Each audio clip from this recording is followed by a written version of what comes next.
from the heart of Dubai, where tomorrow is being built today, to the world. Welcome to the CTO Show with Mehmet. Here, we redefine technology and reimagine possibilities. With Mehmet, delve into the riveting realms of AI, cybersecurity, and digital technology. Experience the thrilling highs and lows of startups. Immerse yourself in the spirit of entrepreneurship and witness the future of business innovation being written in real time. Now, without further ado, let's tune in and explore the future.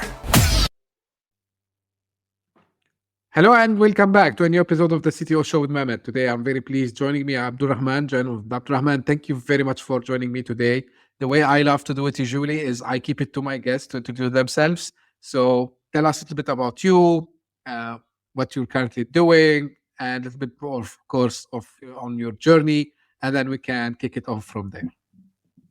Yeah, thanks, Mehmet, for inviting me to this podcast. My name is Abdul Rahman Janoo. I'm a co-founder at Tericsoft. So we are basically a tech partnership company, which basically means we provide a CTO as a service for budding entrepreneurs. So we have a portfolio companies from Excel-backed companies or private equity-backed companies or venture capitalist-backed companies. So we come there, we help them in the technology transformation, restructuring architecture to the deployment, and a lot of stuff we help in the AI integration, AI adaptation, or sometimes building an AI solutions for that. And I come from startup background. This is my fifth startup. So happy to give you any more insights. Great. Thank you very much for being with me today here, Abdurrahman. Now, one thing I know, and I think we discussed this with you before, is you came from a background where, like, you were a product manager at Waste Ventures, Yeah. and then you co-founded your current studio. So, what drove you from being into the product management side to little bit being in the entrepreneurship side? Yeah. So basically, entrepreneurship journey started basically from my family. And in India, there's a geography called Gujarat, which means all of them who come from that families or that zone end up going to be an entrepreneur or business people.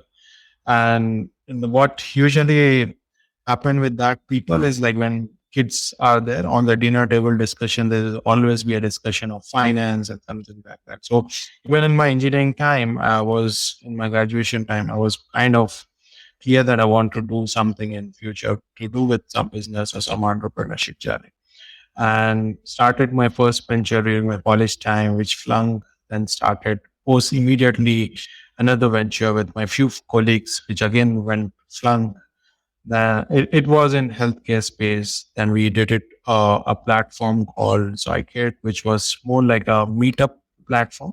So there we got selected by Microsoft to travel to Russia to present ourselves, and we got first prize globally in that competition, and what a rewarding prize money and all that. And then we started into that venture. A few months later, we couldn't raise funding from venture capitalists, so we have to shut down. Then after that, another startup in different video or gaming industry as such.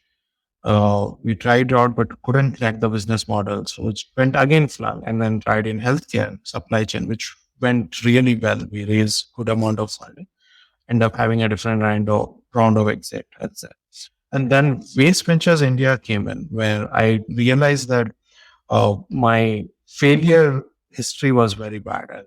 Kind of flunking every year. So it's been more than 5-6 years that time. And all of my startups were failing. And I realized that I need to work with a mature startup where they have already funded and wanted to learn from them. So Harvard graduate people or Boston Consulting, BCG Group people, they founded the company, which is called Waste Ventures India. So I joined there as a product manager.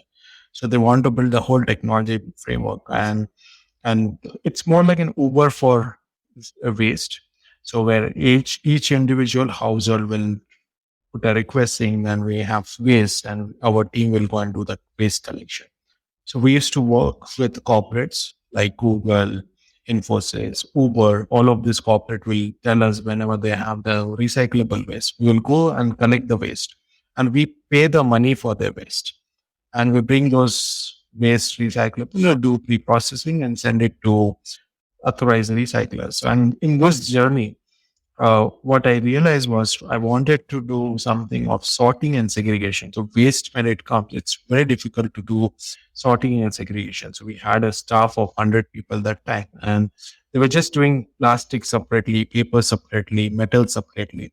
It was a very tedious process. And then we tried to put a CCTV camera or industrial camera on conveyor belt. And then we realized, at that moment, I realized like AI is coming up and we are trying to do image processing, computer vision, AI stuff there. And we were able to crack the first POC. And that's where I realized like it was a kind of calling along with my few engineers. We said like we should start a company called Tericsoft and we should do something in AI and we should build a product together there. And since I had a failure experience in past, I was kind of very clear that we have to start a company which is sustainable in place. So we should have a revenue model from day one. And we decided to take some services of building a product. So we're good at building a product for startups. So we said like we should build a product for our customers and we should charge them. And with savings, we will build an AI solution in AI products. And that's where we are. We have few AI solutions and IPs right now, which we try to monetize. And parallelly, we have this services business model. I mean, it's kind of remarkable. We have been sustainable so far for 7 years. That's great. Great to hear, Abdurrahman. The question that came to my mind where you were mentioning this. So, and especially talking about failures and then trying again. So, in your opinion, especially when you are in a startup phase, how much do you think, because you gave some examples, but how much do you think, getting strategic partnerships, and you have done this before, I know, is important for startups? And, what are like kind of the tips and, the advice you give to fellow entrepreneurs to secure, and not only secure, to maintain also these relationships with these giants that you can rely to grow your business? Yeah, absolutely. I think in previous startup which I failed, and even the current startup or in between whatever the startup I work with, what one thing was kind of very clear that sustainability is very important. And if sustainability is there, you can achieve your dream. So as an entrepreneur, when you start, you'll have a dream to change the world. And things may not work as you plan. Or sometimes what you think like it will take 6 months or 1 year, it may end up taking 2 years, 3 years. And the timeline is not there for you to sustain it. And I've seen a lot of my fellow friends and entrepreneurs who fail to define the sustainability plan. And I think strategic partnership or collaboration with any other entrepreneurs, helping them, and in this journey, you become sustainable. And once you are sustainable, you have your team. So today we have team of 50 plus member team. Now, making sure we are able to pay the salary on time, we need some ground base to be ready. And parallelly, the product and R&D team and the AI team and all those keep happening. We keep building those, but we don't reach on time. Sometimes we are ahead of our time. Sometimes customer doesn't want what we build. So in this journey, we need a sustainability strategic partnership. And that's why we started with some of our friends and colleagues and helping them building their products. And they, in fact, got successful as well in that journey. And in fact, the word Tericsoft means Teric means is basically a bunch of individuals whose success come by making other people successful. So we're kind of very clear that we need to make our customers successful, then we'll be successful. And that's where the partners and some kind of strategic game plan plays a very important role for sustainability. And that's make startup journey, fuel running, and take us where we want to be. Absolutely. Abdurrahman, also from what you mentioned and what we talked about before, I know that you like to build, as you call them, impactful solutions and innovations. And today, while you're running your services as CTO as a service, how do you? I mean, how do you decide, like, okay, this project is really worth building for this particular startup or founder? Like, is there anything that excites you when building these solutions? Is there something that you feel, yeah, like, this really would change the whole market or the whole story, how things are happening? Yeah. So basically, the foundationally doing something with respect to impact is very important, at least to me. And early days, impact was the first, and then financial was always a second. Then in between, we realized that it's actually important to have. And during my waste management startup journey, it was a social enterprise. So I used to work with 20, 30 different impact investors, impact uh, entrepreneurs. And what I learned from there is there's something called triple bottom line, which means you just not look for bottom line. Top line means your revenue, bottom line means your profit and loss. And there's something on triple bottom line. So it's in social enterprise, you have those impact variable as well. So you talk about not just the financial bottom line, you'll talk about social bottom line, you'll talk about environmental bottom line. And that's very key to me. And although Tericsoft is a commercial venture, but still we try to analyze how many jobs we're creating in this journey, how many kind of whatever the project which you are doing, it's kind of helping there or not. And the philosophy at which when we select any project, we try to see, is this entrepreneur genuinely care about humanity? And if that is there, then we eco with it. And is in return, even if we make a little bit less profit, is our solution is going to create that kind of impact. So for example, we have waste management partner, which is a different waste management company which I work for. It's a different founders and all that. And what there almost 1 million pickups has been done. And now they are working with other partners and it's expanded globally with few other countries. So it feels very good that what we are building is just not for India, it's all across the globe. And second customer is basically EV industry, which is whole idea is they have 4,000 to 5,000 fleets, which cars are moving with electrical vehicle and all are sustainable vehicle and all that thing. And 1 billion APIs are getting computed. So it's feel like very challenging and very responsible work as a tech person for like us, make sure we deliver, because it's millions of pickups are happening, millions of people are experiencing our technology. And by some reason, if it doesn't work, it's going to be a big mess. The third, very close to us, and 60% of our revenue comes from healthcare industry, at least in last year.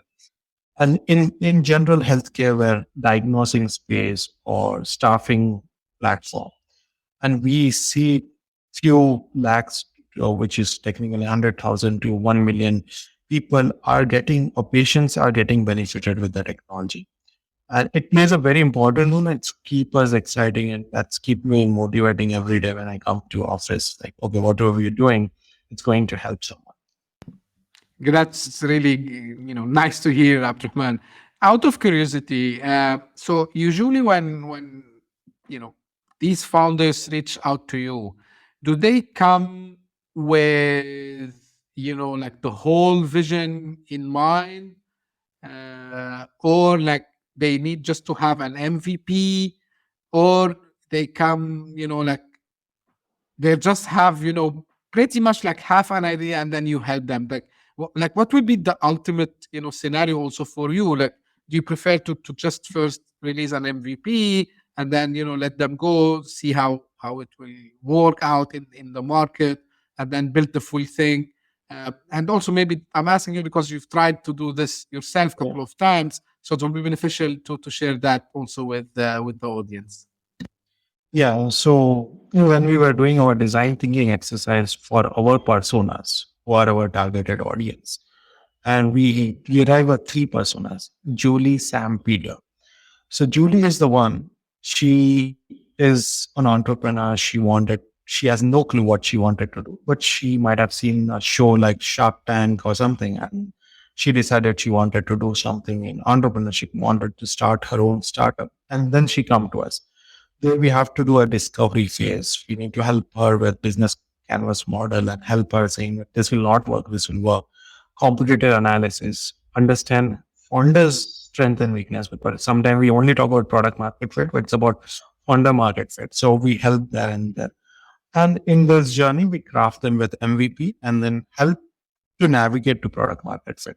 So there's an iterative exercise which goes through is in each step, and it takes few months to few years to discover a product market fit. Then comes second persona, which is Sam persona, which is a Sam is basically a he has found a product market fit, but he don't have massive funding. He would have done it with very traditional technology stack, which is one is here, one is there. They don't know what to do. Is struggling to scale. And when he goes to investors are questioning on the scale. He has a product market fit, but it's still not ready as such. So we come as a technology transformation support and all that. And it's quite friendly, and majority of our engineering effort goes with a lot of the SAM personas.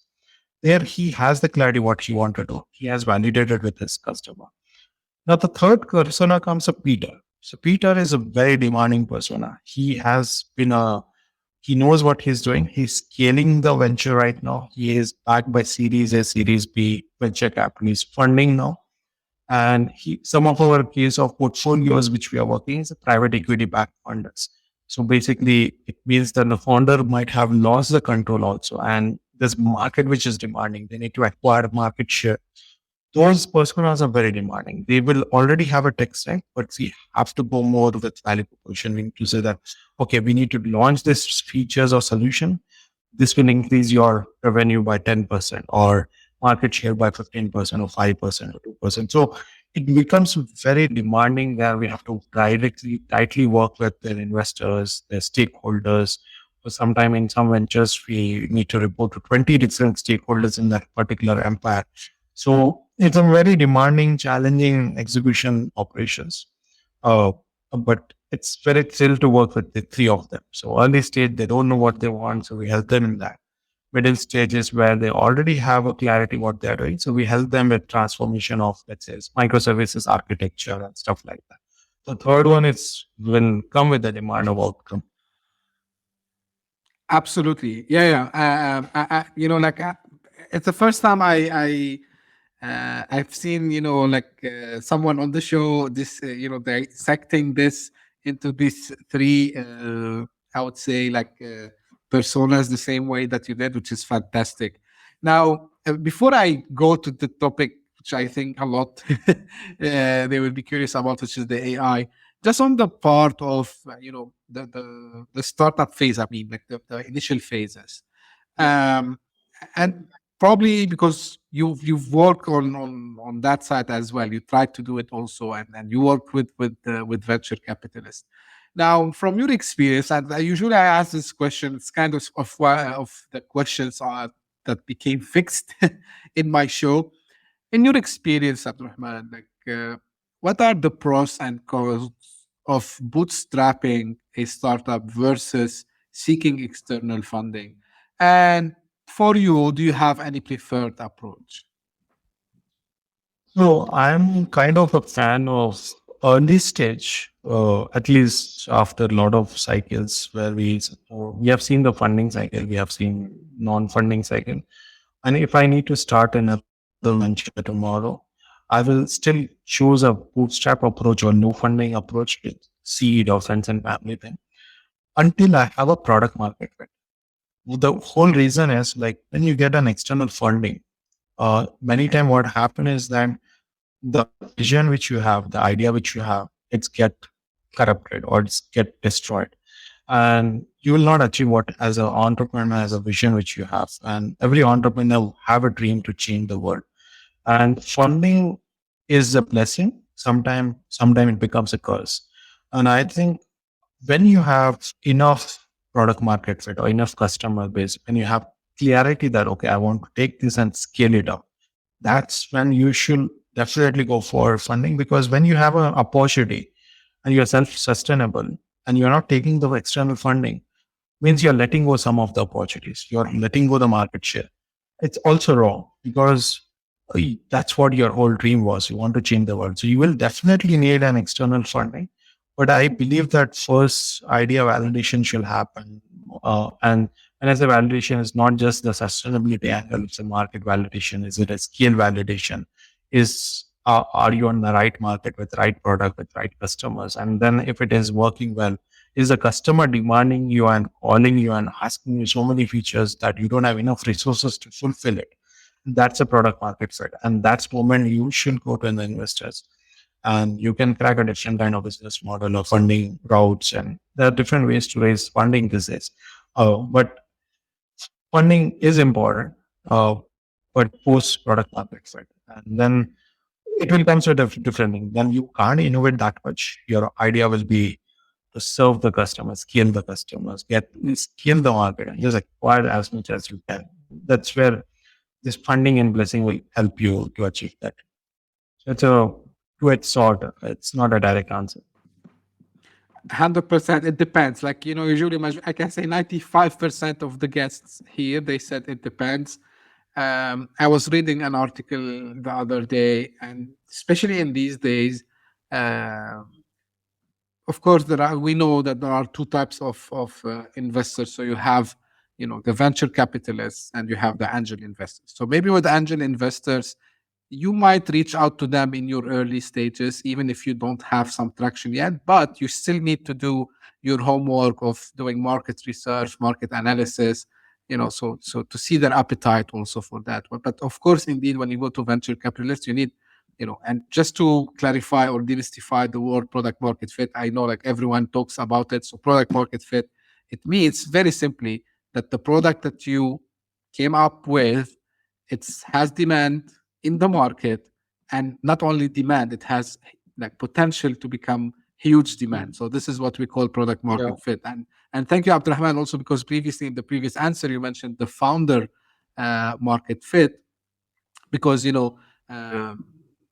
you go to any website that talks about raising funds from venture capitalists, or any book, they look at three things. So they look at, of course, the product itself, they look at the market size, and they look at the founders. So you need to have this mix of product, founder, market fit, that it's there. And also, as you mentioned as well, and this is why we start to see more and more founders who bootstrap the business. So they put their own money, at least to get some small traction, or build some kind of demand, and then they can take it forward. So absolutely spot on, Abdul Rahman. Now let's move to the AI, because if people are watching this, if you are listening, you of course, like you're not seeing, but in the background of Abdul Rahman, in the virtual wallpaper that he has, there's AI services, and AI, Abdul Rahman, it's on everyone's top of mind, and a lot of things.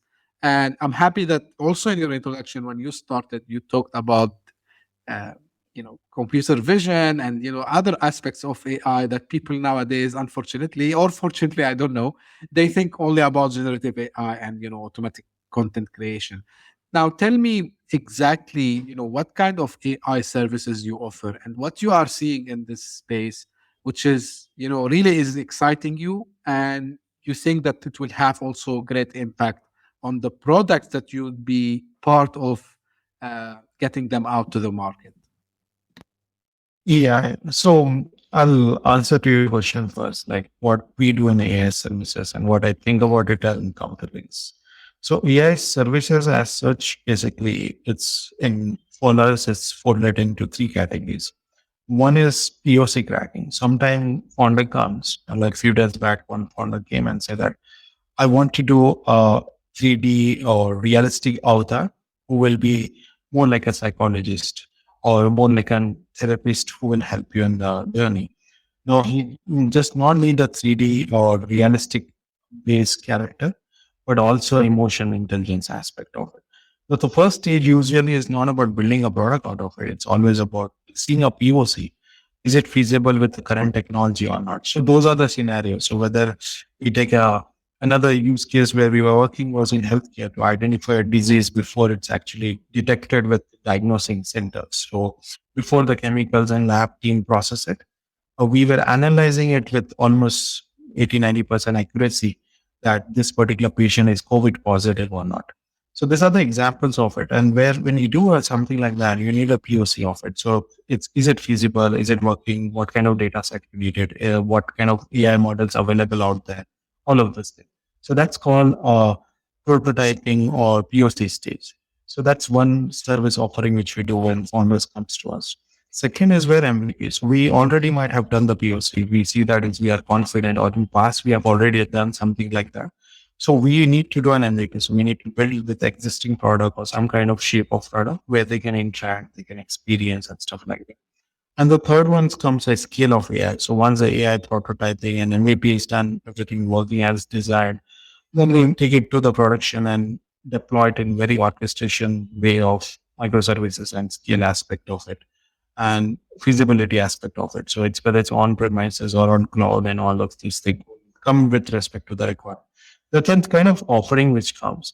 In layman terms, on our website is a button. You just schedule it. I'll come on the call and I understand where do you stand there, because sometimes founder doesn't know what they need and guesses and helps and them in that journey. So coming to AI as such, what I foresee what is happening in general.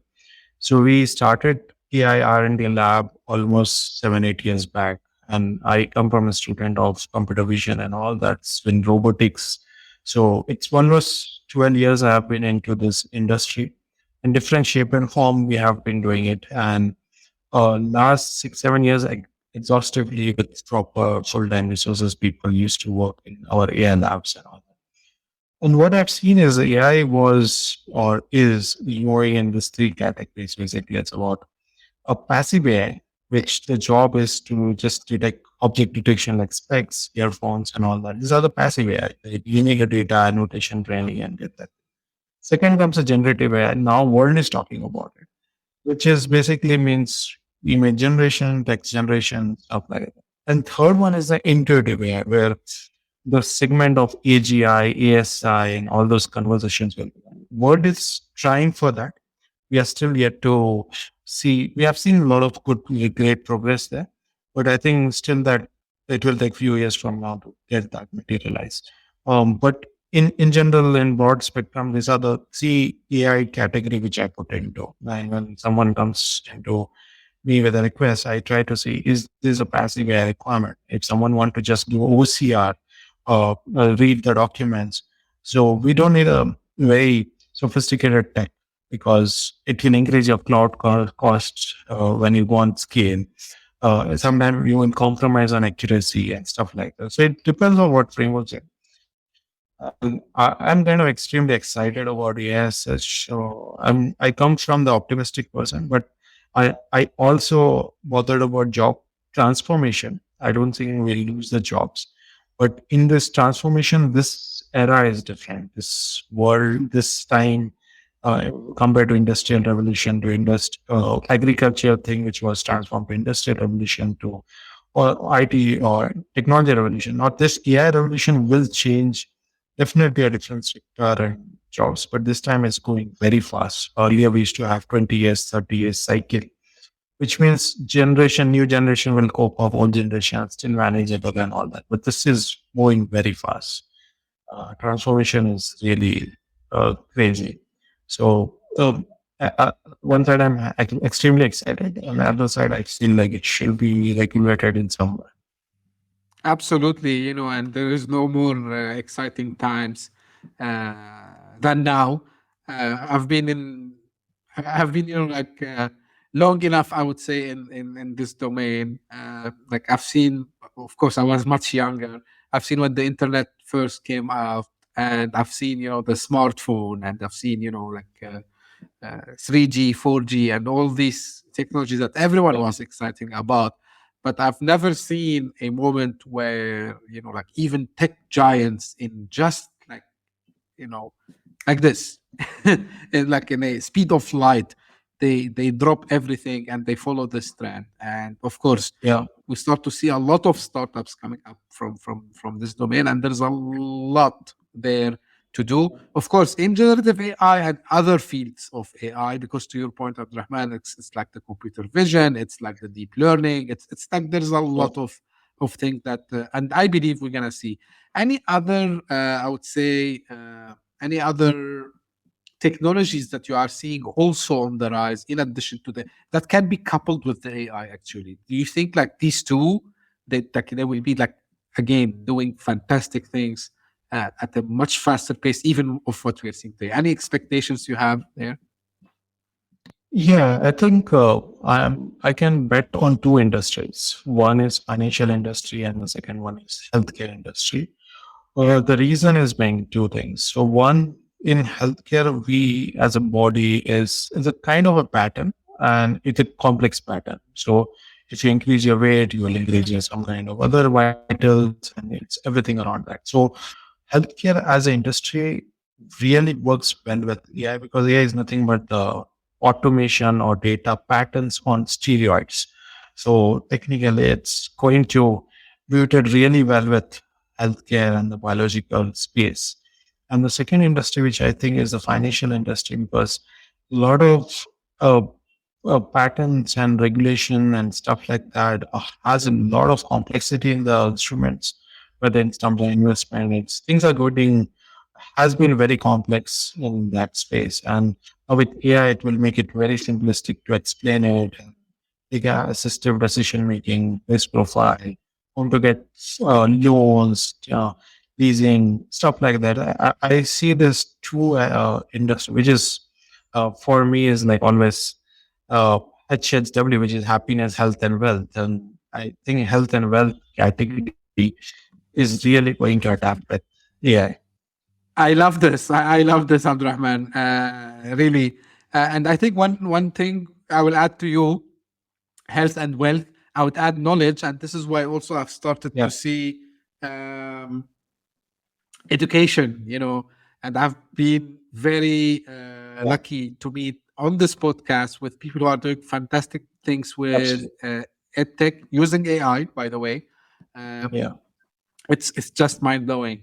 Uh, a couple of things before we close up, Rahman. So as we were discussing technology, fast things, and especially for you, you have to keep yourself up to date with the latest. So what is your strategy to keep yourself updated with everything that is coming at this fast pace? Like how you keep yourself and the team, I would say, updated on all these innovations that happens.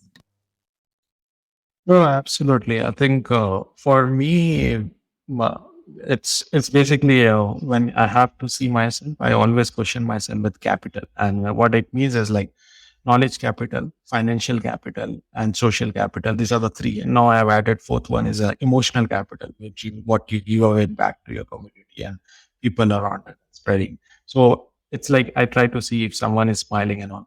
And when it comes to the knowledge capital, comes the first for me, because I feel like other things can be a source to reach that.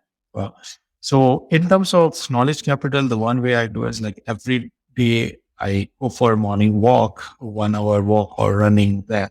And I put a podcast, and then we always be someone who's talking about AI or some other industries or how the entrepreneurship is changing for them and all of those things. So it's upskilling myself every day. 1 hour is my kind of daily norm. And with respect to the team, we have a dedicated 10-20% of time budgeted. The processes are push, the structure are there, some kind of monthly goals are there. If they don't finish that particular task of reading book or watching the videos or something like that, your salary is hooked with that. So we made a salary structure where 90% we get fixed without no question asked, but 10% is on monthly goals. And one of the goals are always towards upscaling, well, getting work done on time and stuff like that. That's amazing. Abdurrahman, the final thing I always ask my guests, let's say two questions in one. Final words of wisdom from someone who try to do it. And, I always love to hear these stories. And I love people who showed their vulnerability, same as you did. So you said like you failed and then you tried again. So final words of wisdom to fellow entrepreneurs, because on this show, this is one of the things that I try to do is, of course, to encourage anyone who's sitting now hesitating, should I go do it? Should I try? To go and do it actually. And also people who are already in tech, also to inspire them. And this is why you see here insights, ideas, and innovation, in the frame here, because the whole thing is we need to give insights so people get ideas and then go out and innovate. So the whole thing. So from you, Abdurrahman, final words, as advice to fellow entrepreneurs and where people can find more about you and your company. Sure, sure. So, I think I'll kind of two equals, right? One is what it made me think, and after so many failures, I get up every day and just do it. And when I was reflecting myself, it's one important thing for me was creating jobs, and that's making me feel good about it. And I feel entrepreneurship is about creating jobs, helping more people out there, and that was a purpose to me. And I think everyone will get to some kind of purpose or meaning of like their life to think about something colliding with that, whether it be healthcare or just education or anything like that, because the passion is very important. If every day you get up, really the day will be dry, things will be tough, you get rejected by investor, rejected by clients, something like that in the failure. So the core is very important, the purpose and the echo around what you make you feel. The second is like, don't look at the board, or if you're playing a football, don't look at the goals. You just look at your game. So enjoy your process, because when you are on the game and when you are doing it, you don't know what will happen next. So it's about that. So when you are in the entrepreneurship journey, think about like, okay, what's the task? I can do it. Okay, I don't have funding. What can I do it now? What is that option? Do I have it now? Sometimes we overthink and we just question about it. And I've seen a lot of my friends and people who told me 5 years back they want to start this startup. They are still not doing it because they're just questioning, overthinking. And my question is like, you have this option, just do it. You learn it. You enjoy the process. Don't look at the what will or when will I get Series A funding, what I needed. And that's are the outcomes. Enjoy the process, and you'll get that. Yeah, I think echoing your purpose or passion is very important, because persistence is the only way to succeed in the entrepreneurship. And that can only come from core of purpose or passion. Absolutely. And where do we find more about you, Abdurrahman? I think I'm always easily available on LinkedIn. It's just typing Abdul Rahman Janoo on LinkedIn is easily available. In fact, my calendars are always there, so someone will block me on that. And the website is tericsoft.com, www.tericsoft.com, and they can know more about my company as well.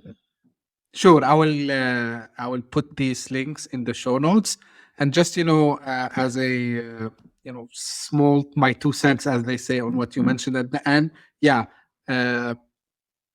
consistency, perseverance, believe in the purpose why you're doing the thing that you are doing, and then the rest will come. I've seen it. It happened to me. I've seen it happening to a lot of people. So don't hesitate for one moment. If you think you are up to something, you will succeed, whatever your condition might be today. So 100%. Abdurrahman, really, I enjoyed the discussion with you today. I always love to hear stories and inspiring advices also from someone who tried to do things, because,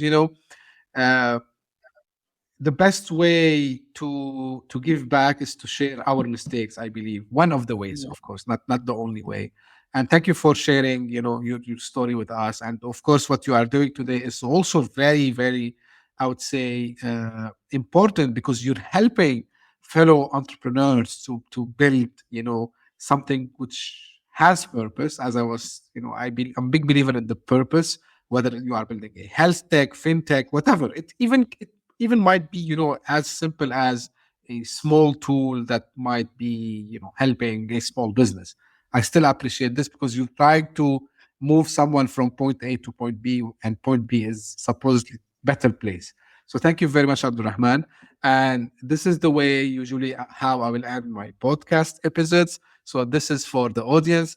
If you just discovered this podcast by luck, thank you for passing by. I hope you enjoyed the discussion today. If you did so, please subscribe and share also this podcast with your friends and colleagues. I really appreciate that. We need your support.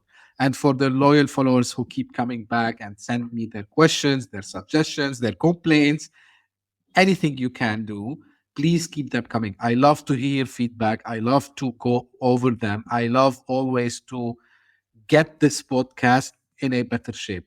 It's a long journey. We are still maybe into the 0 to 0.01% of this journey. And this is why we need all your support. We need all your suggestions and feedback. So thank you very much for doing that already.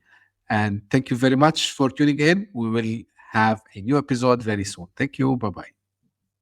Hit that subscribe button, share the show with your tech-savvy friends and fellow entrepreneurs, and leave us a review on your favorite podcast app. Your support means the world to us.